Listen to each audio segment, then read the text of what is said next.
والصلاة والسلام على سید الرسل وخاتم الانبیاء والمرسلین سبحان اللہ وعلى آلہ الطیبین واصحابہ الطاہرین اما بعد فاعوذ باللہ من الشیطان الرجیم بسم اللہ الرحمن الرحیم هو الاول والآخر والظاہر والباطن سبحان اللہ صدق اللہ العظیم وصدق رسولہ النبی الکریم الامین المکین الرؤوف الرحیم قال اللہ تبارک و تعالی فی شان حبیبہ مخبرا وآمرا ان اللہ وملائکتہ یصلون علی النبی یا ایہا الذین آمنوا صلوا علیہ وسلموا تسلیما اللہم صل علی سیدنا و مولانا محمد وعلی آل سیدنا و مولانا محمد وبارک وسلم وصلی علیہ الصلاة والسلام علیک یا رسول اللہ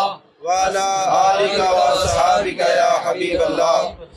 تمام تعریفیں اللہ تبارک و تعالیٰ کے لیے ہیں جو خالق کی کائنات بھی ہے، مالک ششجہات بھی، جو آد بھی ہے، سمد بھی ہے، جس کی شان لم یلد بھی ہے ولم یولد بھی۔ لا تعداد ہدیہ درود و سلام بارگاہ سید الانام، شفیع رحمت، والی امت، شاہ خوباں، جان جانا، شہنشاہ حسینہ، سید سروراں، سیاہ لا مکان، تتیمہ دوراں، سرخیل زہرہ جمالہ، رازدان ماہوہا، شاہد ماتغا، صاحب علم نشرہ، معصوم آمنہ، احمد مجتبہ حضرت محمد مصطفیٰ صلی اللہ علیہ وآلہ وصحبہ وبارک وسلم کی دربار ناز میں اپنی عقیدتوں، ارادتوں، محبتوں کا خراج پیش کرنے کے بعد اللہ جل مجدہ کی توفیق اور عطا سے آج ہم محبوب علیہ السلام کا ذکر سننے اور سنانے کے لیے حاضر ہیں۔ اللہ تبارک و تعالیٰ سے دعا ہے کہ ہمیں حق کہنے، سمجھنے اور اس پر عمل کرنے کی توفیق عطا فرمائے۔ آپ کے سامنے جو قرآن مجید برہان رشید کی آیت تلاوت کرنے کا شرف حاصل کیا ہے، یہ صفات اللہ تبارک و تعالیٰ کی بھی ہیں، اور حضرت شاہ عبدالحق محدث دہلوی علیہ رحمہ نے اپنی کتاب مدارج النبوت کا جو مقدمہ لکھا ہے اسی آیت سے شروع کیا ہے۔ فرماتے ہیں یہ هو الاول والآخر والظاہر والباطن، یہ جس طرح محبوب علیہ السلام کی حمد ہے اسی طرح میرے آقا علیہ السلام، یہ جس طرح اللہ تعالیٰ کی حمد ہے اسی طرح میرے آقا علیہ السلام کی نعت بھی ہے۔ سبحان اللہ اول بھی حضور ہیں، آخر بھی حضور ہیں، ظاہر بھی حضور ہیں، باطن بھی حضور ہیں صلی اللہ علیہ وسلم۔ چونکہ یہ هو الاول والآخر والظاہر والباطن اللہ تبارک و تعالیٰ کے اسماء حسنہ میں سے بھی ہے، اور یہ محبوب علیہ السلام کے بھی صفاتی نام ہیں، اور یہ اللہ تبارک و تعالیٰ کی حمد میں بھی شامل ہے، میرے محبوب علیہ السلام کی نعت میں بھی شامل ہے۔ هو الاول، اول کیسے ہیں محبوب علیہ السلام؟ فرمایا اول اس طرح ہے کہ اول ما خلق اللہ نوری، میرے آقا علیہ السلام فرماتے سب سے پہلے اللہ نے میرے نور کو تخلیق فرمایا۔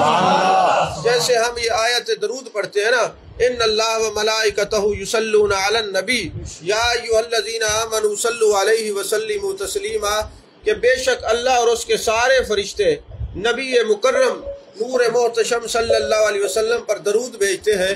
اے ایمان والو تم بھی درود اور سلام بھیجو۔ اگر آپ اس آیت پر غور کریں تو آپ کو پتہ چلے گا کہ یہاں پر دو باتیں بڑی قابل توجہ ہیں۔ ایک بات تو یہ ہے اللہ نے فرمایا یصلون علی النبی، درود ہو اللہ کی طرف سے نبی مکرم صلی اللہ علیہ وسلم پر۔ یہ نہیں فرمایا یصلون علی الرسول، کیونکہ رسول کا جو درجہ ہے نا وہ نبی سے زیادہ ہے، اور میرے آقا علیہ السلام تو اولی العزم رسول ہیں۔ سبحان اللہ۔ تو جب اولی العزم رسول ہیں تو ہونا تو یہ چاہیے تھا یصلون علی الرسول، یہاں یصلون علی النبی کیوں ہے؟ اچھا پھر یصلون علی محمد کیوں نہیں؟ یصلون علی احمد کیوں نہیں؟ یصلون علی عبدی کیوں نہیں؟ کیونکہ یہ سارے آپ کے نام ہیں۔ مفسرین کرام نے اس کا جواب دیا ہے، فرمایا بات دراصل یہ ہے کہ یصلون علی الرسول ہوتا تو لوگ اعتراض کرتے اللہ اس وقت سے اس نبی پر درود بھیجتا ہے جب سے آپ نے رسالت کا اعلان کیا ہے۔ اگر یصلون علی محمد ہوتا تو لوگ اعتراض کرتے کہ اللہ اس وقت سے اس نبی پر درود بھیجتا ہے جب سے آپ کا نام نامی اسم گرامی محمد رکھا گیا ہے صلی اللہ علیہ وسلم۔ اور اگر یصلون علی احمد ہوتا تو لوگ یہ کہتے کہ جب سے عیسیٰ علیہ السلام نے آپ کی بشارت دی ہے اس دن سے اللہ ان پر درود بھیجتا ہے۔ اگر یصلون علی عبدی ہوتا تو لوگ کہتے جب سے محبوب معراج پہ گئے ہیں سبحان الذی اسری بعبدہ لیلا من المسجد الحرام الی المسجد الاقصی، تو جب سے محبوب معراج پہ گئے ہیں تب سے اللہ ان پر درود بھیجتا ہے۔ کہا جب یصلون علی النبی بتا دیا، اللہ نے یہ یصلون علی النبی فرما دیا تو اس بات کی یہ دلیل بن گئی کہ کب سے اللہ ان پر درود بھیجتا ہے؟ جب سے یہ نبی ہے۔ سبحان اللہ۔ اور کب سے نبی ہے؟ فرمایا کنت نبی و آدم بین الروح والجسد، یہ ترمذی شریف کی حدیث پاک ہے۔ فرمایا میں اس وقت سے نبی ہوں جب آدم روح اور جسم کے مراحل کے درمیان میں تھے۔ کنت نبی و آدم بین الماء والطین، میں اس وقت سے نبی ہوں جب سے آدم علیہ السلام پانی اور مٹی کے درمیان میں تھے۔ اب درمیان کے مسئلے کو یوں سمجھیں، اگر کوئی بندہ آ رہا ہو اور وہ اکاڑے کے پاس ہو تو کوئی آپ سوال کریں، فون کریں جناب آپ کہاں ہیں، وہ کہے میں لاہور اور اکاڑے کے درمیان ہوں، پتہ کیا چلے گا؟ نہ میں لاہور ہوں نہ میں اکاڑے میں ہوں۔ تو محبوب نے فرمایا کون تو نبی ہوں آدم و بین الروح والجسد، ابھی آدم کا روح اور جسم بھی نہیں بنا تھا، میں اس وقت سے نبی ہوں، جب سے نبی ہوں اللہ اس وقت سے اس نبی پر درود بھیجتا ہے۔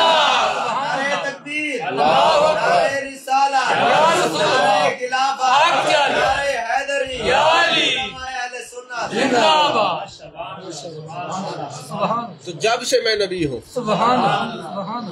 جب سے آپ نبی ہیں اس وقت سے اللہ درود بھیجتا ہے۔ اور پھر آگے بات ہے یا ایھا الذین آمنوا صلوا علیہ وسلموا تسلیما، اے ایمان والو تم بھی درود اور سلام پڑھو، درود اور سلام پڑھو۔ ترجمہ آپ کسی کا بھی اٹھا کے دیکھ لیں، پڑھ لیں، آپ ترجمہ کسی سے کروا لیں تو کہا جاتا ہے کہ درود اور سلام پڑھو، درود اور سلام پڑھو۔ اب اللہ تبارک و تعالیٰ تو درود بھیجتا ہے، یہاں اللہ کے لیے سلام کا لفظ نہیں ہے، اس لیے نہیں ہے کہ سلام کرنا سنت ہے اور اس کا جواب دینا واجب ہے۔ اب یہ تو کوئی نہیں کہتا السلام علیکم یا اللہ، کیونکہ سلامتی تو اللہ کی طرف سے آ سکتی ہے۔ سلامتی کے لیے ظاہری وجود کا ہونا شرط ہے، اللہ وجود سے پاک ہے، اللہ جو ہے اس طرح کے جو انسانوں کا جس طرح وجود ہے اس طرح سے پاک ہے، تو اللہ درود بھیجتا ہے۔ اور یہاں ایمان والوں کو حکم ہے، سب کو نہیں ہے۔ کوئی کہے میں درود نہیں پڑھتا تو کہا جائے گا تمہیں دعوت بھی نہیں ہے، کوئی کہے میں سلام نہیں پڑھتا تو کہا جائے گا تمہیں دعوت بھی نہیں ہے۔ یہ ایمان والوں کو درود اور سلام کی دعوت ہے، اور درود اور سلام پڑھو۔ بعض دوست کہتے ہیں جی صرف درود ابراہیمی پڑھنا چاہیے، یہ جو الصلاۃ والسلام علیک یا رسول اللہ کہتے ہو یہ کہیں نہیں لکھا ہوا۔ میں نے کہا جب درود کا حکم ہے درود بھی پڑھو اور سلام پڑھو۔ درود ابراہیمی پڑھ کے آپ نے قرآن کے ایک آیت پر ایک جز پر عمل کیا ہے، جب سلام نہیں پڑھیں گے تو پھر تو آپ نے ایک جز کا انکار کر دیا ہے۔ تو نماز کے اندر تو درود اور سلام دونوں پڑھا جاتا ہے۔ آپ پڑھتے نہیں السلام علیکم ایھا النبی ورحمۃ اللہ وبرکاتہ، اور آپ پڑھتے نہیں ہیں درود ابراہیمی نہیں پڑھتے۔ تو یہ درود اور سلام نماز میں تو پڑھتے ہیں، نماز سے نکل کر اکیلے درود کی دعوت دیتے ہیں، سلام کو ترک کرتے ہیں۔ یہ یاد رکھیں کہ جب درود پڑھا جاتا ہے درجے بلند ہوتے ہیں، نیکیاں ملتی ہیں اور ثواب ملتا ہے، اور جب سلام پڑھا جاتا ہے گنبد خضرا کے مکی کا جواب ملتا ہے۔ درود پڑھنے سے ثواب ملتا ہے اور سلام پڑھنے سے گنبد خضرا کے مکی کا جواب ملتا ہے۔ تو یہ بتانے کا مقصد یہ تھا کہ جب سے میرے آقا نبی ہیں، اور کب سے نبی ہیں، اگر مگر یہ چنانچہ مناچے کچھ بھی نہیں تھا، جب کائنات میں صرف رب تھا یا رب کے محبوب تھے، اول بھی آپ ہیں، فرمایا ہو الاول، ہو کائنات میں سب سے جن کی تخلیق ہوئی ہو میرے آقا علیہ السلام ہے۔ سمجھ میں آ رہی ہے بات؟ ویسے راشد صاحب کو دیکھ کے مجھے یاد آیا کہ اس گھر سے ہمارا پرانا تعلق ہے، ہمارے بابا غلام رسول صاحب رحمۃ اللہ علیہ، ان کے ساتھ جو تعلق اور عقیدت اور محبت تھی۔ یہ بچہ اتنی دفعہ آیا ٹائم لینے کے لیے، اتنی دفعہ آیا اور اتنے فون اس نے کیے، میں نے کہا میں خود اندر سے شرمندہ۔ جمعے والے دن آپ لوگ جانتے ہیں میرا کہیں نکلنا مشکل ہے، بہت رش ہوتا ہے، دوست احباب دور و نزدیک سے آئے ہوتے ہیں، تو پھر مجھے یاد ہے یہ بچہ تو اپنی عقیدت اور محبت سے آ رہا ہے، لیکن اس گھر سے ہمارا تعلق درینہ ہے، تو یقیناً ذکر رسول جس گھر میں ہو رہا ہے، جو ان کے سربراہ تھے وہ بڑے صوفی تھے، اور ان کے بزرگوں نے ان کو عارف کا لقب دیا ہوا تھا، اور عارف کہتے ہیں جو پہچان کرنے والا ہو، یعنی میدان عرفات کو بھی عرفات اس لیے کہتے ہیں کہ وہاں پہچان ہوئی ہے، اور وہاں جانے کا مقصد یہ ہوتا ہے، روح حج کا مقصد یہ ہے کہ اپنی پہچان کی جائے، اور جس نے اپنے شیخ کی صورت میں حقیقت کو جان لیا ہے، پہچان لیا، اس کو عارف کہا جاتا ہے۔ تو ان کے دادا کو ان کے بزرگوں نے عارف کا لقب دیا تھا، وہ بہت محبت رکھتے تھے، بزرگ تھے، اللہ ان کی قبر پہ کروڑ آرام سے نصیب فرمائے۔ تو عزیزان محترم، هو الاول والآخر والظاہر والباطن، بھئی آپ اول ہیں، ایک تو بننے میں اول، اور پھر دوسری بات یہ ہے آپ تفاسیر اٹھائیں نا، اللہ نے قرآن میں فرمایا الستو بربکم، کیا میں تمہارا رب نہیں؟ قالوا بلا، ہاں تو ہمارا رب ہے۔ سب سے پہلے جس روح مقدسہ نے کہا کہ تو ہمارا رب ہے وہ میرے آقا علیہ السلام کی روح ہے، اور میرے آقا علیہ السلام نے فرمایا کہ انا اول المسلمین، سب سے پہلے میں جو سب سے پہلا مسلمان ہوں۔ مسلمان کا معنی کیا ہوتا ہے؟ مسلمان کا معنی گردن رکھ دینا، اللہ کے ہر حکم پر اپنے آپ کو پیش کر دینا، اس کو اسلام بھی کہتے ہیں، اس کو مسلمان بھی کہتے ہیں۔ اور میں سب سے پہلے جس نے اپنے رب کے سامنے اپنی گردن کو جھکایا ہے وہ میں ہوں، تو آپ اول بھی ہیں، اور پھر اول والآخر۔ اچھا، اول ایک صورت میں ایسے بھی ہیں، محبوب علیہ السلام نے فرمایا جب قیامت کا دن ہوگا اور سور اسرافیل پھونکا جائے گا تو لوگ اپنی قبروں سے نکلیں گے، سب سے پہلے جو مزار مقدسہ سے نکلیں گے وہ میں خود ہوں، یعنی محبوب علیہ السلام فرماتے ہیں سب سے پہلے میں جناب والا وہاں سے اپنی مزار مقدسہ سے نکلوں گا، اور میرے آقا فرماتے ہیں سب سے پہلے مجھے اجازت دی جائے گی اپنے رب کو سجدہ کریں، سب سے پہلے میں شفاعت کروں گا، سب سے پہلے میری شفاعت ہوگی، اور سب سے پہلے میں جنت میں داخل ہوں گا، اور سب سے 120 صفحے ہوں گی، صفوف ہوں گی جنت میں، اس میں 80 صفحے میری امتوں کی ہوں گی، میری امت کی ہوگی، اور 40 صفحے باقی امتیوں کی ہوں گی، باقی انبیاء کی امتوں کی ہوں گی۔ وہ فرمایا سب سے پہلے جو جنت میں داخل ہوں گے میں ہوں گا۔ ایسے بھی آپ اول ہیں، اور آخر کیسے ہیں؟ فرمایا انا خاتم النبیین لا نبی بعدی، انا خاتم النبیین لا نبی بعدی، میں ختم نبوت کا تاج پہن کے آیا ہوں، میرے بعد کوئی نبی نہیں۔ آپ کی کائنات میں جو ہے آخر میں بھی جلوہ گری ہوگی، وہ کیسے جلوہ گری ہوگی؟ جب آپ قیامت کا دن ہوگا، یہ مقام میزان، پل صراط، یہ سارے منازل طے کرنے کے بعد اللہ تبارک و تعالیٰ اپنے محبوب کو مقام محمودہ پر فیض فرمائے گا، اور فرمائے گا اب جتنے آدم علیہ السلام سے لے کر عیسیٰ علیہ السلام تک ہیں تمام انبیاء کہو یا محمد، آش کو تم بھی کہو یا محمد، مناف کو تم بھی کہو یا محمد، ابو جہل تو بھی کہے یا محمد، ابو لہب تو بھی کہے یا محمد، عتبہ عتیبہ تو بھی کہے یا محمد۔ اس دن اپنے پرائے سب مقام محمودہ پر میں فیض ہوں گا، اور اللہ تبارک و تعالیٰ فرمائے گا کہ سارے میرے نبی کی تعریف کرو اور سارے کہو یا محمد۔ اسی حدیث کا ترجمہ اعلیٰ حضرت نے کیا ہے، فرمایا آج لے ان کی پناہ، آج مدد مانگ ان سے، آج لے ان کی پناہ، آج مدد مانگ ان سے، پھر نہ مانے گے قیامت میں اگر مان گیا، کہ کل تو مانے گا، کہ محبوب کی شان یہ ہے آج مان، آج لے ان کی پناہ، آج مدد مانگ ان سے، کل نہ مانیں گے قیامت میں اگر مان گیا۔ کل تو محبوب کی عظمت کو مانے گا، تجھے پتا چلے گا محبوب کے ودوہا کے چہرے کی عظمت کیا ہے، واللیل کی ظلموں کی عظمت کیا ہے، ما زغل بصر وما طغی کے کاجل والی آنکھوں والے نبی کی عظمت کیا ہے۔ کل تو مانے گا، لیکن مزہ تو تب ہے آج مان، سبحان اللہ۔ تو یا محمد کہے گا، تو مانے گا، اگر کل وہ نہ مانے کہ میرا امت ہی نہیں تو پھر کیا کرے گا؟ آج مان، آج مان، آج دے ان کی پناہ، آج مدد مانگ ان سے۔ اور محبوب کے جو غلام ہیں نا، انا خاتم النبیین لا نبی بعدی کو ایسے مانتے ہیں کہ کچھ اور سننا پسند ہی نہیں کرتے، کچھ اور سننا پسند ہی نہیں کرتے۔ حضرت ابو مسلم خولانی رضی اللہ تعالیٰ عنہ میرے محبوب علیہ السلام کے صحابی ہیں۔ اسود انسی نے جھوٹی نبوت کا معاذ اللہ دعویٰ کیا، جب دعویٰ کیا تو ابو مسلم خولانی کو بلایا کہ ادھر آؤ، تو کہنے لگا تجھے پتا ہے میں نبی ہوں؟ آپ فرمانے لگے میں سن ہی نہیں رہا۔ بات کو سمجھے نا؟ آج لوگ ہمیں کہتے ہیں تم کوئی اور بات نہیں سنتے، میں نے کہا یہ صحابہ کا طریقہ ہے، انہیں جانا انہیں مانا، نہ رکھا غیر سے کام، للہ الحمد میں دنیا سے مسلمان گیا۔ ہم کیا یہاں سنتے ہیں قبر میں چھٹکارا بھی اسی نام سے ہوگا۔ کسی کو من ربوں کا جواب دیا ہے اللہ ربی تب بھی جان نہیں چھوٹتی، ماں دینوں کا دینی علیہ السلام کہہ دیا تب بھی جان نہیں چھوٹتی۔ ما کنت تقول فی ھذا الرجل، اس وقت جان چھوٹے گی، بندہ کامیاب ہوگا تو میرے آقا کے نام سے ہوگا، تو اس لیے وہاں بھی اسی نام کی پہچان ہوگی نا۔ اس لیے ہم یہاں محافل کراتے ہیں، حضور پاک صلی اللہ علیہ وسلم کے نام کا ذکر کرتے ہیں۔ جب قبر میں جائیں گے، جانے جانا کی زیارت ہوگی تو کہیں گے مر کے آیا ہوں اس دل ربا کے پاس۔ ہاں جی، موت مٹانے کے لیے نہیں آتی، یہ موت مٹانے کے لیے نہیں آتی، موت محبوب سے ملانے کے لیے آتی ہے۔ یقین فرمائیں موت مدینے کے ویزا سے زیادہ قیمتی ہے۔ جب ہم مدینہ جاتے ہیں در و دیوار نظر آتے ہیں، جب عاشق مار کے قبر میں جاتا ہے میرے سرکار نظر آتے ہیں۔ ہاں جی، وہ اور ہوں گے جنہیں موت آ گئی ہوگی، خیال یار سے پائی ہے زندگی میں نے۔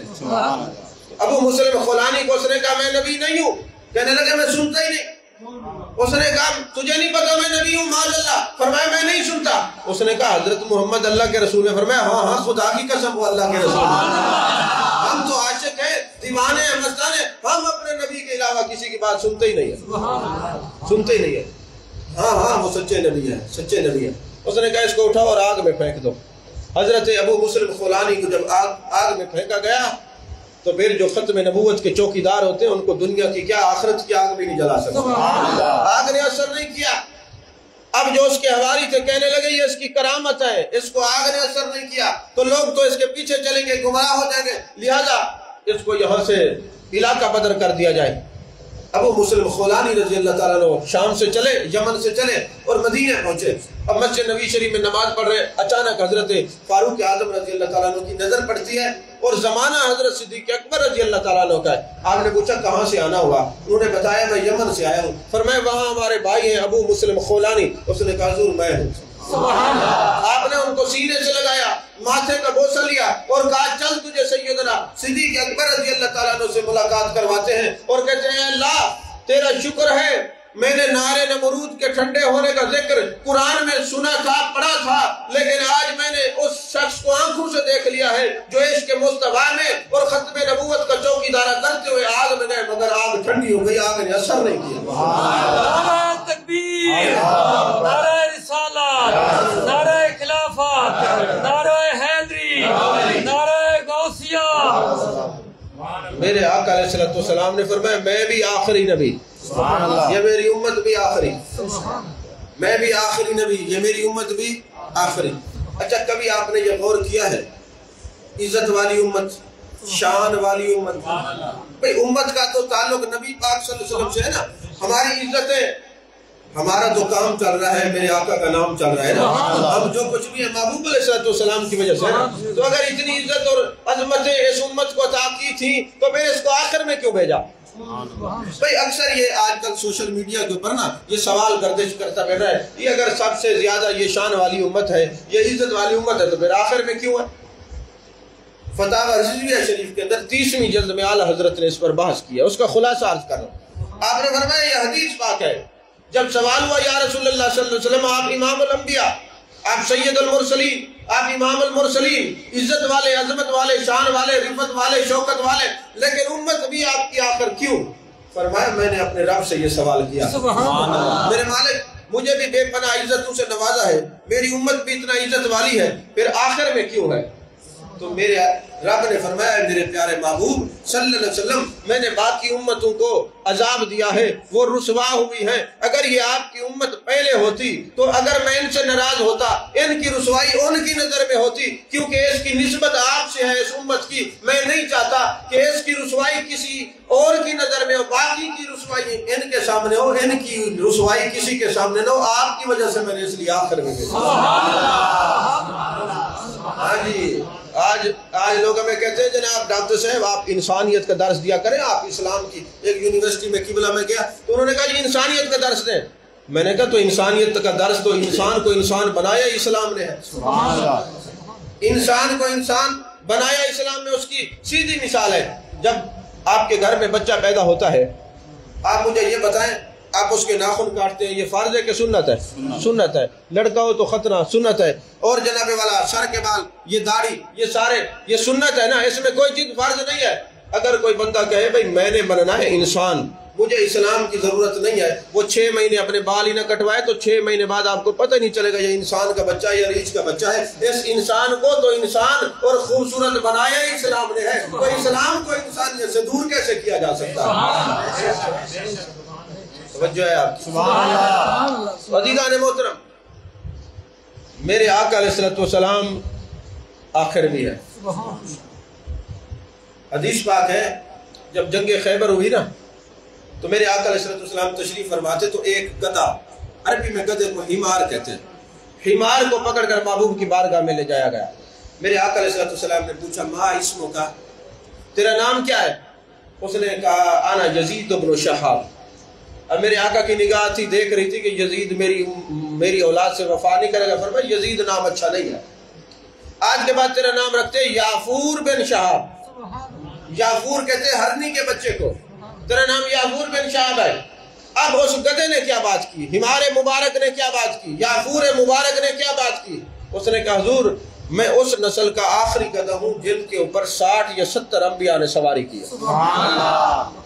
جب آپ نے یہ اعلان کیا ہے انا خاتم النبیین علی نبی بعدی، تو میرا جو مالک ہے وہ یہودی ہے، میں آپ کے اعلان کے بعد اس کو اپنی پشت پہ نہیں بیٹھنے دیتا، وہ بیٹھتا ہے تو میں زمین پہ گرا دیتا ہوں، کیونکہ اب مجھے یہ امید لگی ہے کہ میں اس نسل کا آخری گدھا ہوں، اور آپ تو ختم نبوت کا تاج پہن کے آئے، آپ کے بعد کوئی نبی نہیں آئے گا۔ سبحان اللہ۔ اب یہ باتیں حدیث میں موجود ہیں، آپ نے علماء سے سنی ہے، سمجھنے والی یہ بات ہے۔ یہاں تو لوگ نبی کے علوم پر باتیں کرتے ہیں، اس گدھے کو کس نے بتا دیا کہ میں اس نسل کا آخری گدھا ہوں؟ اس گدھے کو کس نے بتا دیا کہ 60-70 انبیاء نے سواری کی ہے؟ تو جو نبی کی غلامی میں آ جاتا ہے نا تو وہ اس کے اوپر انکشافات ہٹ جاتے ہیں، حجابات ہٹ جاتے ہیں، پردے ہٹ جاتے ہیں۔ دیکھیں نا یہ حدیث پاک ہے، میرے آقا نے فرمایا کہ جب کوئی بندہ میاں بیوی اپنے گھر میں بیٹھ کے لڑائی کرتے ہیں نا تو جو خامد کو جنت میں حوریں ملنی ہوتی ہیں وہ جنت میں بیٹھ کے اس لڑائی کو سنتی ہیں، سمجھتی ہیں، اور وہاں سے بیٹھ کے کہتی ہیں اے عورت یہ تو تیرا عارضی خامد ہے، اس نے جنت میں آنا ہے، اللہ نے ہمیں اس کے لیے مقرر فرمایا ہے۔ میں آج سے پوچھتا ہوں یہ حدیث پاک صحیح ہے اور سیاستہ کے اندر یہ حدیث پاک ہے، تو جب جنت کی حوریں آپ کے گھر کے حالات کو جان سکتی ہیں، آپ کے پاس مباحثے کو جان سکتی ہیں، تو پھر ریاض الجنت میں بیٹھے نبی آپ کے گھر کے میلاد کو بھی تو جان سکتے ہیں۔ نہیں سمجھ آئی بات آپ؟ تو ریاض الجنہ میں محبوب جو جلوہ گر ہے وہ بھی تو آپ کے میلاد کو، آپ کے درود و سلام کو، آپ جو محبوب کا ذکر کرتے ہیں اس کو جانتے ہیں کہ نہیں جانتے؟ تو جب ایک دن میرے آقا علیہ السلام وضو فرما رہے تھے تو آپ نے موزہ پہنا ہوا تھا، ایک پرندہ اڑتا ہوا آیا اور اس نے آ کے موزے کو اٹھایا اور اس سے کالا سانپ نکلا۔ صحابہ نے جب یہ منظر دیکھا تو انہوں نے سوال کیا اے جانے جانا جانے کائنات مصطفیٰ جانے رحمت صلی اللہ علیہ وسلم، یہ ارشاد فرمائے اس پرندے کو کیسے پتہ چلا کہ موزے کے اندر سانپ ہے؟ میرے آقا نے فرمایا پرندے سے پوچھ لیتے، پرندے کو طلب فرمایا تو اس نے کہا حضور جہاں آپ تشریف فرما تھے نا زمین سے لے کر عرش معلیٰ تک انوار و تجلیات کی بارش ہو رہی تھی، یہ نور عرش کی طرف جا رہا تھا تو میں وہاں سے گزرا، آپ کے نور کی برکت سے میرے حجابات اٹھ گئے، مجھے یہ نظر آیا، کیونکہ ارسلت الی الخلق کافہ، آپ نے فرمایا میں ہر چیز کا رسول ہوں، میرے بھی تو رسول ہیں، تو اس لیے میں نے شام کو آپ کے موزے سے نکالا۔ تو جانور بھی محبوب کی نسبت کو مان لے اس کے بھی حجابات اٹھ جاتے ہیں۔ آج میں جیسے دن میں میں اپنی تقریر میں ایک بات کر رہا تھا، یہاں نئے دوست بیٹھے، چلو دعا لینے کے لیے دوبارہ میں اس کو دوہرا دوں۔ نسبت اتنی بڑی اعلیٰ چیز ہے، اتنی بڑی اعلیٰ چیز ہے، جو لوگ محبوب علیہ السلام کی نسبت میں رہتے ہیں، ان کے قرب میں رہتے ہیں، وہ پاک رہتے ہیں۔ یہ میں نہیں کہہ رہا، قرآن کہتا ہے یزکیہم ویعلمہم الکتاب والحکمہ، کہ محبوب آپ تو پاک کرتے ہیں، آپ تو کتاب و حکمت کی تعلیم دیتے ہیں۔ یہ قرآن ہے نا، سورہ جمعہ کی 3 آیت اٹھا لیں، اور بھی پہلے سپارے کے اندر بھی ہے، متعدد آیات بینات مختلف وہ بیان کی گئی ہیں۔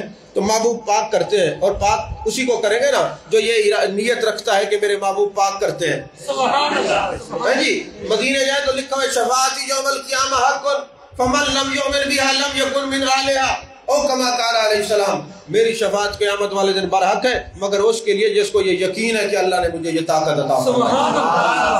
ہاں، جس کو یقین ہے۔ سبحان اللہ۔ تو جو نسبت مصطفیٰ صلی اللہ علیہ وسلم میں رہے وہ پاک رہتا ہے۔ کیا رہتا ہے؟ اب نسبت کے آپ فائدہ دیکھیں، آپ پڑھے لکھے حضرات بیٹھے، مجھے ایک بات بتائیں، ڈاکٹر کہتے ہیں ہر بندے کی باڈی کے اندر نا 18 لیٹر بلڈ ہے، ہر باڈی کے اندر اتنا بلڈ ہے۔ اچھا چلو کم و بیش ہو سکتا ہے، بچوں کے جسم میں کچھ کم ہوگا، بڑوں کی باڈی میں زیادہ بلڈ ہوگا، جتنا بھی ہے 18 لیٹر ہے، 20 ہے، 100 ہے، جتنے بھی ہے، اس بات کو چھوڑیں، اس گنتی کے فگر کو چھوڑیں، اصل مسئلے کو سمجھیں۔ یہ بلڈ آپ کے اندر ہے، آپ نماز پڑھنا چاہے پڑھ سکتے ہیں نا، آپ روزے رکھتے ہیں کہ نہیں، آپ حج پہ جاتے طواف کرتے ہیں کہ نہیں، عمرے پہ طواف کرتے ہیں کہ نہیں، جب تک بلڈ آپ کی باڈی کے اندر ہے یہ پاک ہے، آپ نماز بھی پڑھ سکتے ہیں وضو کر کے، بغیر وضو کے نہیں۔ آپ کہیں جی بلڈ کھڑا ہے کافی ہے، بغیر وضو کے جڑ جائیں وضو کے ساتھ، لیکن اگر یہ بلڈ آپ کے جسم سے ایک قطرہ بھی نکلے تو جب آپ کے جسم پہ لگتا ہے جسم ناپاک ہو جاتا ہے، جب یہ بلڈ آپ کے خون پہ لگتا ہے تو آپ کا کپڑا ناپاک ہو جاتا ہے، پھر یہ بلڈ جس چیز پہ لگتا ہے اس کو بھی ناپاک کر دیتا ہے۔ ارے آپ اشرف المخلوقات ہیں، اگر آپ کی باڈی سے یہ خون آپ کی نسبت کو چھوڑ کے نکلے تو یہ حرام ہو جاتا ہے، جہاں لگتا ہے حرام کرتا ہے، تو پھر جو نبی کی نسبت سے دور ہوتے ہیں وہ خود بھی حرام ہو جاتے ہیں، جس سے بیٹھتے ہیں اس کی بھی عقیدے کو حرام کر دیتے ہیں۔ نعرہ تکبیر، نعرہ رسالت، نعرہ خلافت، نعرہ حیدری، علماء اہل سنت۔ توجہ ہے آپ سبحان اللہ۔ تو عزیزان محترم، هو الاول والآخر والظاہر، اور ظاہر کیسے ہے؟ اللہ نے قرآن میں فرمایا وما ارسلناک الا رحمۃ للعالمین، ظاہر ایسے ہے۔ یا ایھا النبی انا ارسلناک شاہدا، ظاہر ایسے ہے۔ انا اعطیناک الکوثر، ظاہر ایسے ہیں۔ قل یا ایھا الناس انی رسول اللہ الیکم جمیعا، ظاہر ایسے ہیں۔ اور پتھر بھی جانتے ہیں، حجر اسود بھی جانتا ہے، اور حضرت صدیق اکبر رضی اللہ تعالیٰ عنہ کے گھر میں 2 پتھر تھے، ایک کا نام تھا متقا، ایک کا نام تھا متکلم، یہ 2 پتھر ہیں۔ آپ یہ جو تبلیغی جماعت والوں کے پاس کتاب ہوتی ہے نا، اس کے اندر فضائل حج فضائل اعمال سے نکالیں، اس کے اندر یہ بات لکھی ہوئی ہے کہ حضرت صدیق اکبر رضی اللہ تعالیٰ عنہ کے، اور دوسری کتابوں کے اندر ہے، جواہر البحار کے اندر بھی ہے، حجت العالمین معجزات سید المرسلین میں بھی ہے، علامہ یوسف بن اسماعیل نبہانی نے بھی لکھا ہے۔ 2 پتھر ہیں، متقا اور متکلم۔ اچھا، جب میرے آقا حضرت صدیق اکبر رضی اللہ تعالیٰ عنہ کے گھر تشریف لے جاتے ہیں تو وہ جو متقا ہے نا، وہ آگے سرکتا ہوا آتے ہیں، محبوب اس کا تکیہ بنا لیتے ہیں، اور جو متکلم ہے وہ درود پڑھتے رہتے ہیں، السلام علیکہ یا رسول اللہ، السلام علیکہ یا رسول اللہ، السلام علیکہ یا رسول اللہ۔ صدیق اکبر رضی اللہ تعالیٰ عنہ آپ کی عظمتوں پہ قربان ہیں، آپ کے گھر بھی محبوب کے وفادار ہیں، آپ کے گھر کے پتھر بھی محبوب کے وفادار ہیں، آپ کے گھر کے فرد بھی محبوب کے وفادار ہیں۔ تو پتھر بھی جانتے ہیں کہ یہ ہمارے رسول ہیں، اور جبل احد پہ قدم رکھتے ہیں تو لرزہ طاری ہو جاتا ہے۔ عاشق کہتے ہیں مفتی احمد یار خان نعیمی، اس کو واجد طاری ہو جاتا ہے، اور میرے آقا فرماتے ہیں ھذا جبل نحبنا ونحبہ، یہ پہاڑ ہے، یہ مجھ سے محبت رکھتے ہیں، ہم اس سے محبت رکھتے ہیں، اور مدینے کبھی جانا ہو اللہ کرے ہم سب جائیں۔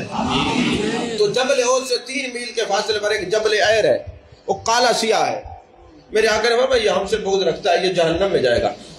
اچھا، کبھی آپ بیٹھ کے اس بات پہ غور کریں، جبل احد کے بارے میں حضور نے فرمایا ھذا جبل نحبنا ونحبہ یحبنا ویحبہ، ایک ہی بات ہے، یہ مجھ سے محبت کرتے ہیں، ہم اس سے محبت کرتے ہیں۔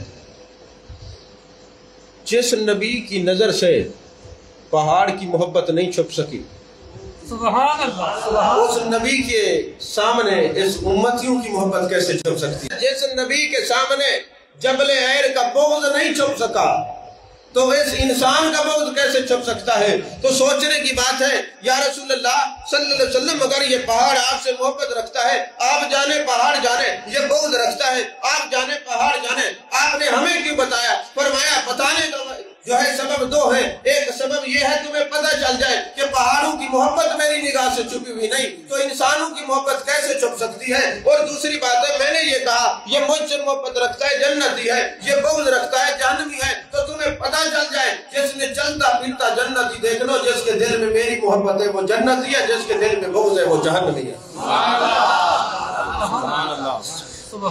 تو جانور بھی جانتے ہیں، آپ دعا کریں تو دیواریں بھی آمین کہتی ہیں، موسم بھی جانتا ہے آپ کو، ظاہر تو ایسے موسم بھی جانتا ہے۔ جب جنگ خندق کو بھی بڑی سردی تھی، صحابہ کہتے ہیں اتنی سردی تھی کہ خون جو ہے باڈی کے اندر جم رہا تھا، برف بن رہا تھا، چل پھر نہیں سکتے تھے۔ میرے آقا نے فرمایا کون ہے جو جا کے دشمن کی خبر لائے گا؟ حضرت حذیفہ بن الیمان کھڑے ہوتے ہیں، حضور چل نہیں سکتے، اتنا اندر باڈی کے اندر اتنی سردی ہے۔ فرمایا موسم کو کہہ دو میرے محبوب نے میری ڈیوٹی لگائی ہے، مجھ پہ گرم ہو جا۔ حضرت حذیفہ کہتے ہیں خدا کی قسم یہ کہنا تھا، باقیوں کو سردی لگ رہی تھی، مجھے پسینہ آ رہا تھا۔ ارے موسم بھی جانتا ہے میرے محبوب علیہ السلام کو، ظاہر تو ایسے۔ اور جناب والا حضرت بلال فرماتے ایک دن ایسا ہوا، صبح میری اذان دی سخت سردی تھی، میرے آقا تشریف لائے، فرمانے لگے بلال آج لوگ نہیں ہیں۔ میں نے کہا حضور سردی بڑی ہے، دعا فرماتے گرمی ہو جائے۔ یا محبوب نے ہاتھ اٹھائے، ہاتھ ابھی اٹھائے ہی تھے، جو بھی آتے ہیں ہاتھ کا پنکھا ہاتھ میں ہے، اور کہتے ابھی موسم ٹھنڈا تھا، ابھی گرم ہو گیا، اتنی گرمی ہو گئی۔ میں نے کہا یہ میرے محبوب کی دعا کا اثر دیکھے، موسم بھی بات کروا دے۔ مولا کائنات حضرت علی کرم اللہ وجہ الکریم کو آپ نے جب لعاب عطا فرمایا تھا نا، آنکھوں میں لعاب لگایا تھا، اس کے بعد آپ فرماتے میری طبیعت میں یہ اثر ہو گیا، گرمی میں مجھے سردی اور سردی میں گرمی لگتی تھی۔ گرمیوں میں آپ سردیوں کے کپڑے پہنتے تھے اور سردیوں میں گرمیوں کے۔ عزیزان محترم ظاہر ایسے ہے کہ ساری دنیا جانتی ہے، جیسے حضرت عتبہ رضی اللہ تعالیٰ، حضرت عتبہ بن فرقد یہ صحابی رسول ہے، آپ کی 4 شادیاں تھیں۔ جب آپ گھر میں جاتے نا تو آپ کے جسم سے ایسی خوشبو آتی کہ سارا گھر مہک اٹھتا۔ ایک دن چاروں بیویوں نے مشورہ کیا کہ آج محبوب علیہ السلام کے یہ غلام حضرت عتبہ بن فرقد آئیں گے، ان سے پوچھتے ہیں کہ حضور یہ بتائیے آپ کے جسم سے ایسی خوشبو کیسے آتی ہے؟ جب پوچھا گیا تو انہوں نے کہا یہ میری خوشبو نہیں ہے۔ بات دراصل یہ میں چھوٹا سا تھا، بچہ تھا، مجھے گرمی دانے نکلے جس کو ہم پت کہتے ہیں، وہ پت نکلی تو میرے ابا جی مجھے لے گئے محبوب علیہ السلام کے پاس۔ میرے آقا نے فرمایا اس کی قمیض اتارو، جب قمیض اتاری میرے آقا نے اپنا لعاب میری پوشت پہ لگایا، میں بچہ تھا اب جوان ہو گیا، 4 میری بیویاں ہیں، میرے جسم سے جو خوشبو آتی ہے یہ میرے جسم کی نہیں ہے، یہ میرے آقا کا لعاب ہے مصطفیٰ۔ یعنی ظاہر ایسے ہے کہ لعاب بھی لگا دیں تو خوشبو سے پورا گھر مہک جاتا ہے۔ والاول والآخر والظاہر والباطن۔ اب باطن پر گفتگو کریں، ٹائم بھی مختصر ہے، آپ انتظار کر رہے تھے۔ باطن ظاہر ہے تو ایسے ہیں، چھپے ہوئے تو کیسے ہیں؟ فرمایا باطن ہے تو ایسے ہیں۔ فرمایا اے ابو بکر میری حقیقت کو میرے رب کے سوا کوئی نہیں جانتا، محمد سر عبادت ہے، کوئی ان کی رمز کیا جانے، شریعت میں تو بندہ ہے، حقیقت میں خدا جاتا۔ تو فرمایا اے ابو بکر میری حقیقت کو میرے رب کے سوا کوئی نہیں جان سکتا۔ ایک مرتبہ ایسا ہوا، مسنوی شریف کے اندر یہ حدیث پاک ہے، میرے آقا علیہ السلام جنازہ پڑھانے کے لیے بقیع تشریف لے گئے۔ جب واپس آئے نا تو حضرت ام المومنین حضرت عائشہ صدیقہ رضی اللہ تعالیٰ عنہ نے آپ کے کندھے پہ ہاتھ رکھا اور فرمایا یا رسول اللہ صلی اللہ علیہ وسلم بارش ہو رہی ہے؟ میرے آقا نے فرمایا بارش تو نہیں ہو رہی حضور، یہ آپ کے اوپر تو لگتا ہے بارش ہو رہی ہے۔ آپ مسکرائے، فرمایا میرا مستعمل استعمال والا کوئی کپڑا تو نہیں پہنا ہوگا؟ یا رسول اللہ صلی اللہ علیہ وسلم جب آپ تشریف لائے، میں نے آہٹ سنی آپ کے قدموں کی تو آپ کا جو تہبند مبارک تھا میں نے سر پہ رکھ لیا۔ فرمایا یہی وجہ ہے آپ کو اس تہبند کی چادر کی برکت سے حجابات اٹھ گئے ہیں کہ انوار و تجلیات کی بارش ہو رہی، ورنہ مجھ نبی پر تو ہر وقت اللہ کے نور کی بارش برستی رہتی، مجھ نبی پر ہر وقت انوار و تجلیات کی بارش برستی رہتی۔ اور چھپے ہوئے ایسے، آخری بات کر رہا ہوں، بات تصوف کی، اللہ کرے آپ کو سمجھ آئے۔ ہاں جی، میں شعر ایک فارسی کے پڑھ کے گفتگو ختم کر دوں گا، اللہ کرے آپ کو سمجھ آ جائے۔ حضرت عائشہ فرماتی ہے ایک دن محبوب علیہ السلام موجود نہیں تھے، میں تلاش کرتی کرتی جنت البقیع میں تشریف لے گئی، میں نے دیکھا میرے آقا تشریف فرما ہے اور عجیب کیفیت ہے۔ میں نے کہا السلام علیکم، آپ خاموش رہے، میں نے پھر سلام کیا، آپ خاموش رہے، پھر سلام کیا، پھر خاموش رہے، پھر فرمانے لگے من انتے، تم کون ہو؟ تم کون ہو؟ من انتے، تم کون ہو؟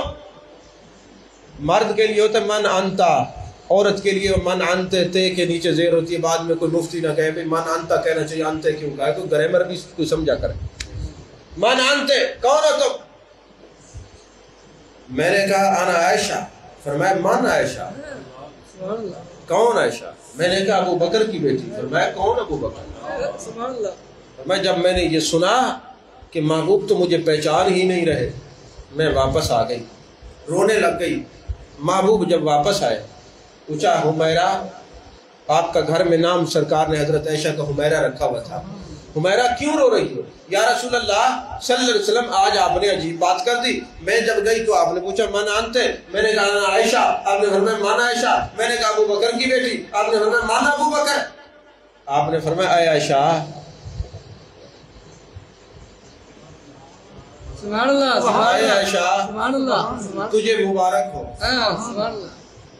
کبھی کبھی ایسا وقت آتا ہے میں مقام لی معلّہ پر ہوتا ہوں، میں خود نہیں ہوتا. میں اور ترجمہ نہیں کرتا، بس اس کے آگے میں ترجمہ اور نہیں کرتا. نعرہ تکبیر، نعرہ رسالت، نعرہ خلافت، علماء اہل سنت. دلے بے مدعا ہے میں نہیں ہوں، یہ جلوہ یار کا ہے میں نہیں ہوں. پتے کی بات کہتا ہوں سن پیارے، تمہیں دھوکا ہوا ہے میں نہیں ہوں.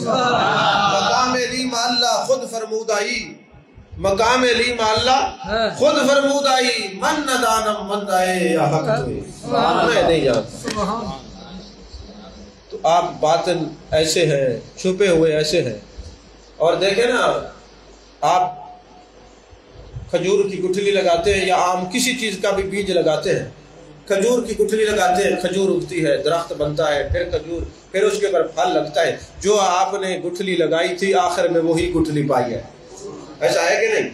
اول ما خلق اللہ نوری، پہلے اللہ نے محبوب کے نور کو تخلیق کیا، جہاں سے کائنات جن کے صدقے بنی. محشر میں پھر انہی کی جلوہ گری ہوگی. ہم کو ہے معلوم کہ محشر میں کیا ہوگا، ان کا اور میرا آمنا سامنا ہوگا، جس جانب یہ ہوں گے اسی جانب خدا ہوگا. وآخر دعوانا الحمدللہ.